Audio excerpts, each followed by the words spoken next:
Okay चल अभी BVM का टॉपिक है। वैल्यूएशन पार्ट का टॉपिक है ये mergers and equation.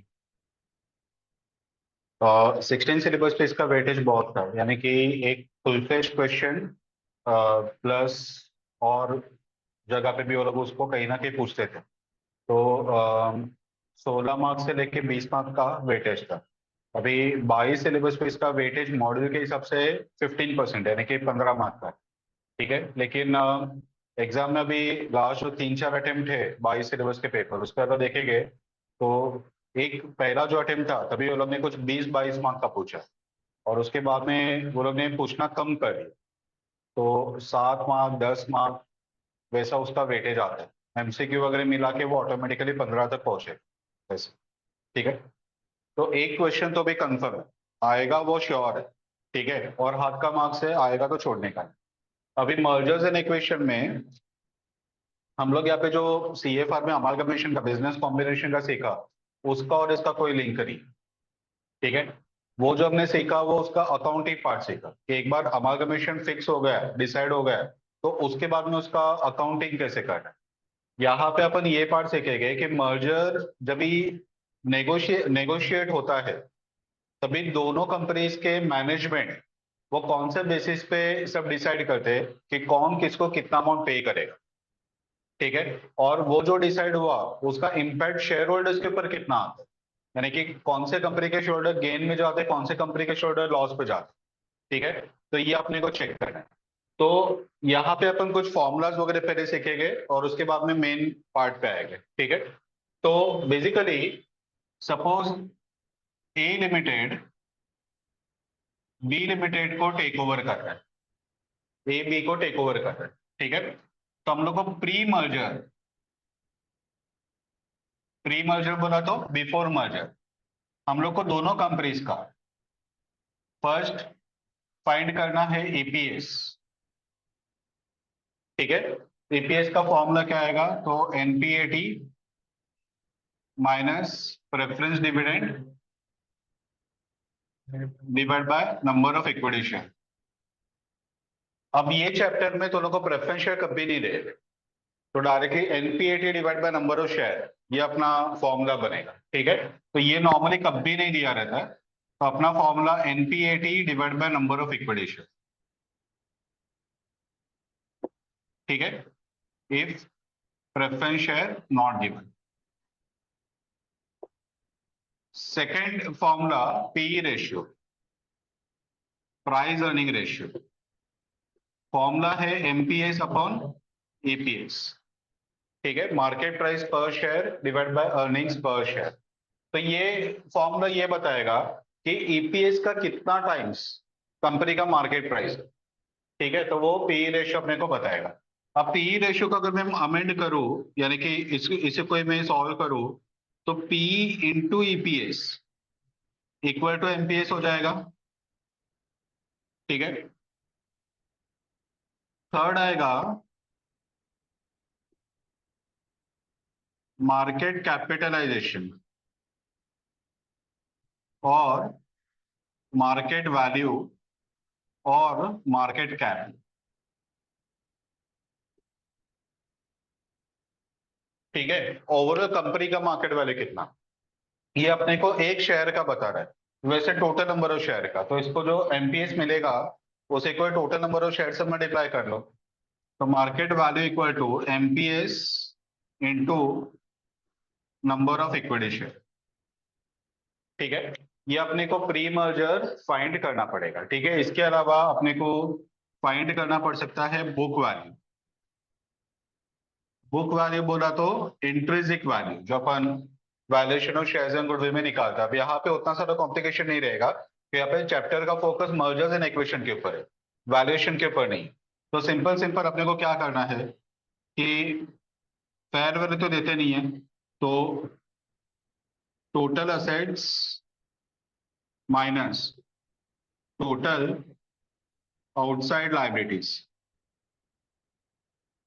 Divided by number of equity share. Asset minus liability, तो वो अपने को मिलेगा NA for equity share holder, उसमें से अपन प्रेफरेंस शेयर माइनस करते हैं, लेकिन ये चैप्टर में प्रेफरेंस शेयर देते ही नहीं है। तो divide by directly number of share, और इसमें भी वो जैसे वहां पे कॉम्प्लिकेशन था कि 10 का फेस वैल्यू 5 का फेस वैल्यू ऐसे सब नहीं रहेगा, एक ही दिया रहेगा, अपने को वही लेना है। ठीक है। इसका दूसरा अल्टरनेटिव फॉर्मूला, अगर असेट एंड लायबिलिटी बहुत सारे सब में देगा ही नहीं, तो equity share plus reserves and surplus divided by number of equity share. तो asset minus liability equal to equity share plus preference share plus reserve, तो प्रेफरेंस शेयर तो रहेगा नहीं, तो equity share plus reserve divide by number of equity shares, तो दोनों को मिलेगा बुक वैल्यू। ओके, अभी हम लोग बात करेंगे एक्सचेंज रेशियो की। एक्सचेंज रेशियो यानी कि ए लिमिटेड अपना शेयर इश्यू करेगा बी लिमिटेड को। तो अगर सपोज फॉर एग्जांपल बी के 50,000 शेयर है और उसके लिए ये 25,000 शेयर इश्यू कर रहा है,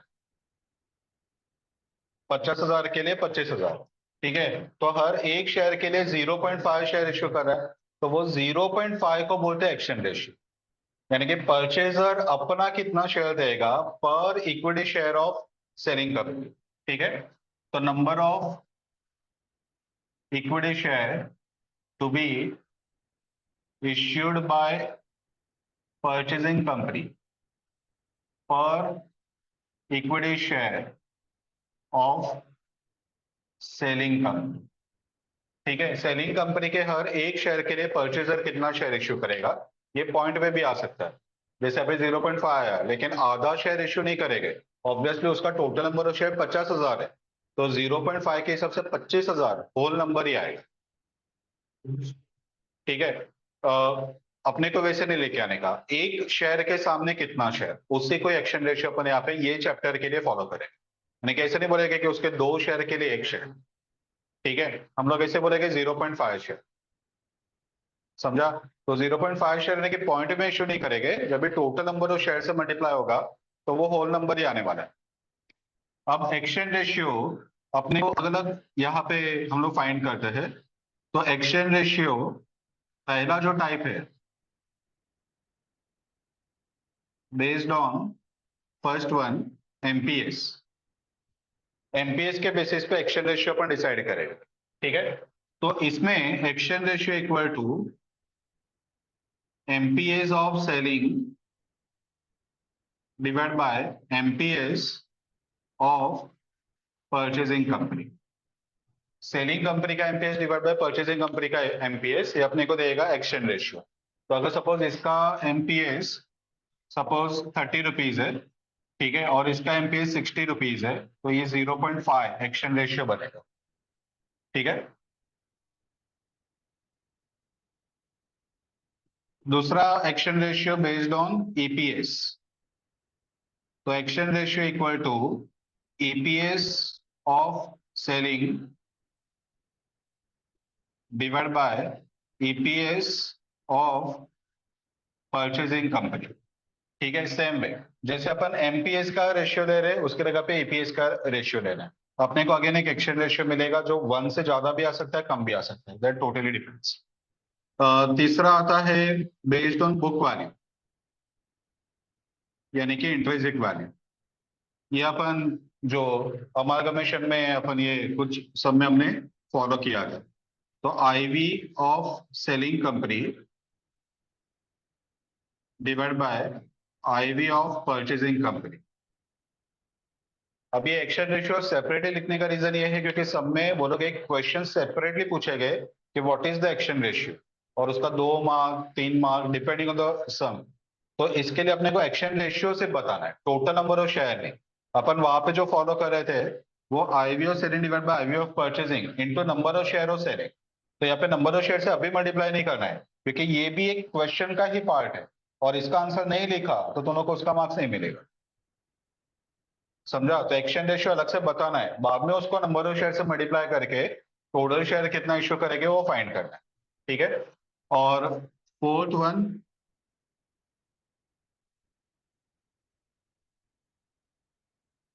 basis of action ratio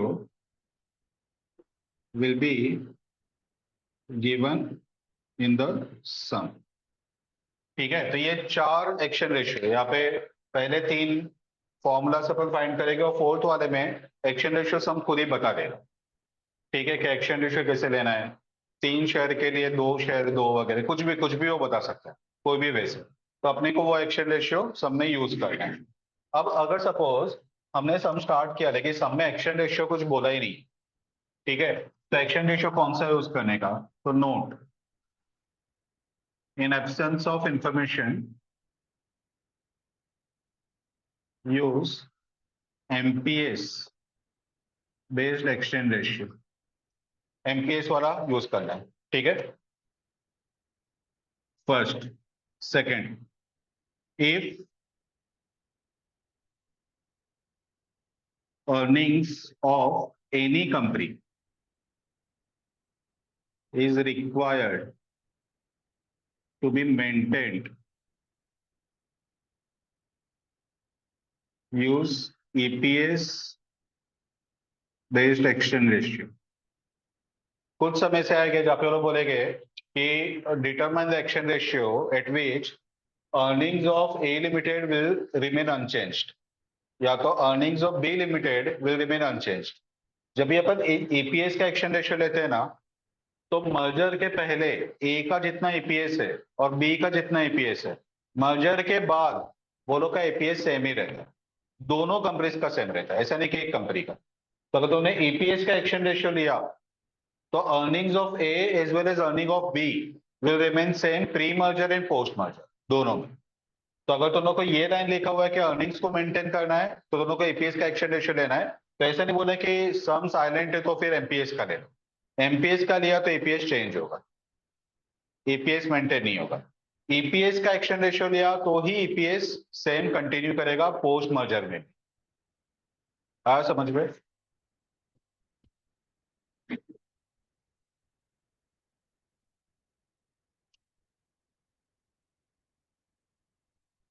चलो अभी पोस्ट मर्जर हम लोग को कुछ चीजें फाइंड करनी। हमने प्री मर्जर फाइंड किया, मर्जर के टाइम पे एक्शन रेशियो कौन सा देना चाहिए वो हमने फाइंड किया। अब एक्शन रेशियो यूज करके मर्जर हो गए तो मर्जर के बाद कंपनी के ऊपर क्या इम्पैक्ट आ रहा है वो अपने को फाइंड करना है। अब ऑब्वियसली मर्जर के बाद बी लिमिटेड तो बंद हो जाएगा, सिर्फ एक ही कंपनी रहेगा ए लिमिटेड। तो जो भी फाइंड करेंगे वो ए लिमिटेड पोस्ट मर्जर फाइंड करे, मर्जर के बाद का। मर्जर के पहले का तो यहाँ पे ऑलरेडी फाइंड किया है, ए का और बी का दोनों का। अभी सिर्फ ए का फाइंड करना है मर्जर के बाद का। ठीक है, तभी पहला आएगा ईपीएस, मर्जर के बाद का ईपीएस। ठीक है, तो हम लोग क्या करेंगे, एनपीएटी ऑफ ए लिमिटेड। अभी दोनों कंपनीज का ऐड होगा ना, पहले प्रॉफिट सिर्फ ए का था divide by number of share सिर्फ ए का था। अभी हम लोग प्रॉफिट दोनों कंपनीज का लेंगे, मर्जर के बाद दोनों कंपनी एक हो गए, plus NPAT of A limited plus NPAT of B limited. ठीक है, प्लस एक आता है सिनर्जी। ठीक है, सिनर्जी क्या रहता है कि जब ये दो कंपनीज, सपोज दोनों कॉम्पिटिंग कंपनीज है ए और बी, ए बड़ा कंपनी है बी उससे छोटा है, ए ने बी को टेक ओवर कर लिया। ठीक है, तो automatically large scale production start होगा क्योंकि दोनों सेम लाइन ऑफ बिजनेस पे। और इससे क्या होगा कि ऑटोमेटिकली जो प्रॉफिट है वो पहले के कंपेयर में और ज्यादा बढ़ेगा क्योंकि लार्ज स्केल प्रोडक्शन है, कॉस्ट ऑफ प्रोडक्शन कम होगा, प्रॉफिटेबिलिटी वगैरह बढ़ेगा। इसमें कभी कभी ये ऐसा भी होता है कि हम लोग ए लिमिटेड बी लिमिटेड है, ए लिमिटेड का सप्लायर बी लिमिटेड है, ए लिमिटेड का जो गुड्स वो बनाता है उसके लिए जो रॉ मटेरियल सप्लाई करता है वो बी करता है। ए ने क्या किया, बी को ही टेक ओवर कर लिया। तभी पहले उसको परचेज प्राइस पे मटेरियल मिलता था, अभी कॉस्ट टू कॉस्ट मिलेगा ना, तो भी अपना सिनर्जी वगैरह क्रिएट होगा। तो सिनर्जी सम बताएगा। ठीक है, और सिनर्जी दो टाइप का रहता है। एक सिनर्जी आता है कि जो आता है in terms of market value बढ़ने बढ़ने वाला सिनर्जी। ठीक है, तो जब भी फॉर एग्जांपल अगर न्यूज आया कि फॉर एग्जांपल कि ए लिमिटेड बी को टेक ओवर कर रहा है, शेयर मार्केट में न्यूज स्प्रेड हुआ, तो ऑटोमेटिकली ए और बी दोनों का शेयर का वैल्यू बढ़ना स्टार्ट होता है। ठीक है, क्योंकि अभी दोनों बड़ी कंपनीज हो जाएगी तो ऑब्वियसली उसका शेयर का वैल्यू बढ़ेगा। तो उसे भी अपन सिनर्जी बोलते हैं, लेकिन यहाँ पे जो सिनर्जी बात कर रहे हैं ना, वो सिनर्जी ऑफ अर्निंग्स, ऐसे अपन वर्ड यूज करेंगे। तो अगर सबने बोला रहेगा कि profit will increase by 20% over combined profit, तो ये दोनों का कंबाइंड प्रॉफिट है, और वो कंबाइंड प्रॉफिट में 20% ऐड कर, ठीक है, तो वो सिनर्जी काउंट होगा, divided by number of equity share of A limited. अब बताओ मैं ऐड करूं क्या number of share of B limited? बराबर। तो बी लिमिटेड तो बंद हो गया, उसके शेयर को ऐड कर ही नहीं सकते, और अपन शेयर को कभी टेक ओवर नहीं करे, ठीक है। तो हम लोग लेंगे number of equity share of B limited into exchange ratio, into exchange ratio. A का original share, for example A का 2 लाख शेयर है, प्लस उसे 25,000 शेयर इश्यू किया, तो टोटल शेयर कितना हो जाएगा? 2 लाख प्लस 25,000। अब ये 25,000 कैसे आ रहा है? तो उसका 50,000 शेयर इंटू एक्सचेंज रेशियो 0.5, ठीक है। तो 50,000 इंटू 0.5 तो वो हो जाएगा 25,000, ठीक है। तो अपने को सिर्फ यहाँ पे एक्सचेंज रेशियो मल्टीप्लाई करना है बी के शेयर में। तो ये कितना शेयर इश्यू करेंगे वो मिलेगा, प्लस इसका खुद का ओरिजिनल शेयर मर्जर के पहले का, तो मिलेगा total number of share. B का शेयर यहाँ पे आता नहीं है, वो टेक ओवर नहीं होता। तो उसका बिजनेस ए ने टेक ओवर किया ना, वो फैक्ट्री को क्लोज नहीं किया, फैक्ट्री का ऑनर चेंज हुआ। तो कंपनी तो चल ही रहा है, सिर्फ ऑनरशिप चेंज हुआ है। तो पहले वो प्रॉफिट बी को हो रहा था, अभी सेम प्रॉफिट ए को मिलेगा।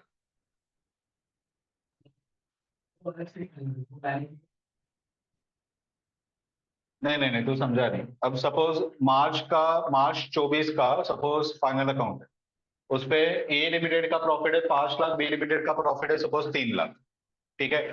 तो जब भी दोनों कंपनीज मर्ज हो जाएगा, तो ये दोनों का प्रॉफिट ए को ही मिलेगा ना। तो ए का प्रॉफिट 5 लाख प्लस बी का 3 लाख, तो 8 लाख टोटल प्रॉफिट होगा ए लिमिटेड को आफ्टर मर्ज। समझा? और वो अगर सपोज बर्थडे वाला है सब बोला, तो उसमें सिनर्जी ऐड करो, तो 8 लाख सपोज और 10% से बढ़ेगा, तो 8,80,000 हो जाएगा। समझ में आया वैसे? तो बी का जो प्रॉफिट है वो भी ए को मिलेगा, तो अपन लिख रहे एनपीएटी ऑफ बी। तो तू ऐसा सोच रहा है कि बी तो बंद होगा तो उसका एनपीएटी कहाँ से आया?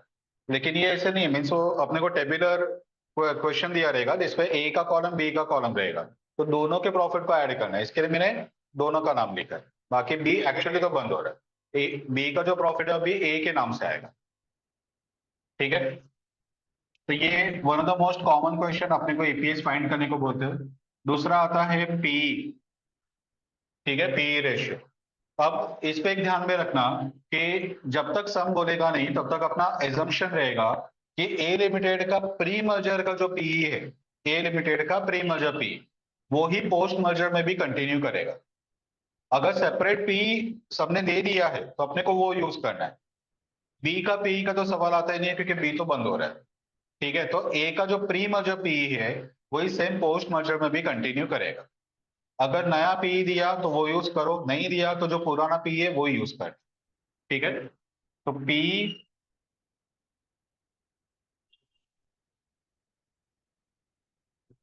in absence of information, it is assumed that pre-merger P of A Limited will continue in post,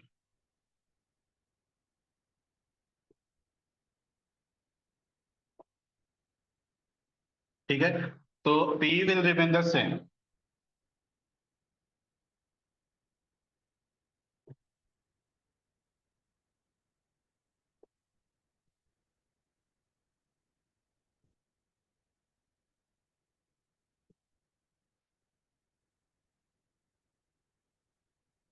चलो नेक्स्ट, पोस्ट एमपीएस अपने को फाइंड करना है, मर्जर के बाद का एमपीएस कितना आएगा। अभी देखो P हम लोग बोल रहे हैं कि सेम रहेगा, ईपीएस हमने खुद फाइंड किया, ठीक है। तो P इंटू ईपीएस करके एमपीएस मिलेगा, ये दोनों पोस्ट मर्जर लेना है।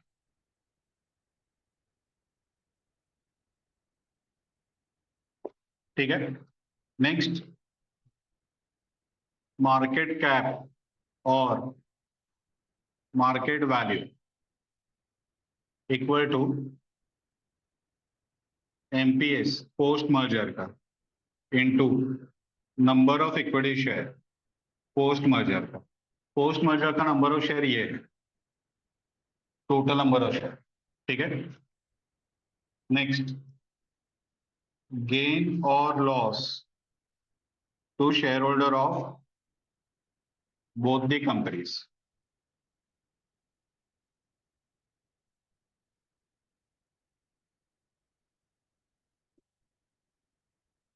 अब इस पे हम लोग को प्री मर्जर एमपीएस और ईपीएस वो पहले लेना है। ठीक है। गेन और लॉस दो टर्म में फाइंड करते हैं, एक एमपीएस के टर्म में और एक ईपीएस के टर्म में। तो अगर तुम लोग को बोला कि एमपीएस पे गेन या लॉस निकालो तो एमपीएस लेने का, और ईपीएस पे बोला तो ईपीएस लेने का। अगर कुछ नहीं बोला तो तुम लोग को एक के नीचे दोनों फाइंड करना पड़ेगा, पहले टेबल बनाने का एमपीएस का, बाद में टेबल बनाने का ईपीएस का। ठीक है। तो प्री मर्जर का ईपीएस और एमपीएस वो हमने ले लिया, इसको अपन पोस्ट मर्जर से कंपेयर करेगा, पोस्ट मर्जर एमपीएस और पोस्ट मर्जर ईपीएस। ठीक है। ये आएगा एमपीएस यहां से, स्टेप 3 अब। ठीक है, ये वाला यहां पे ध्यान में रखना कि तुम लोग MPS post MPS into exchange ratio करो। ऐसा क्यों करोगे, जब भी मैं सम सिखाऊंगा तभी दोनों को एक्सप्लेन करता हूं कि वो क्यों होता है। ठीक है। अभी फॉर द टाइम भी कितना याद रखो कि अपने अपने को पोस्ट एमपीएस और एपीएस इंटू एक्सचेंज रेशियो करना है।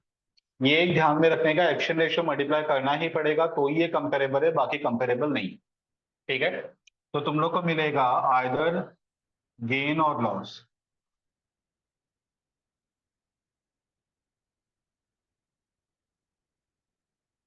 ठीक है। तो ये डायरेक्टली कंपेरेबल है प्री का और पोस्ट का, लेकिन ये डायरेक्टली कंपेरेबल नहीं है। प्री का पोस्ट के साथ कंपेयर करने के लिए पोस्ट में दोनों का एक्सचेंज रेशियो मल्टीप्लाई करना पड़ेगा। ठीक है। तो ये ध्यान में रखना है। तो ये अपना ओवरऑल पूरा फॉर्मूला, अब यही फॉर्मूला के ऊपर पूरा चैप्टर चलते रहेगा। ठीक है। बीच पे थोड़े से नए कंसेप्ट आएंगे लेकिन वो माइन्यूट है, मेजर जो है फॉर्मूलाज चैप्टर के वो अपने कवर हो। ठीक है, चलो लिख लो तुम लोग।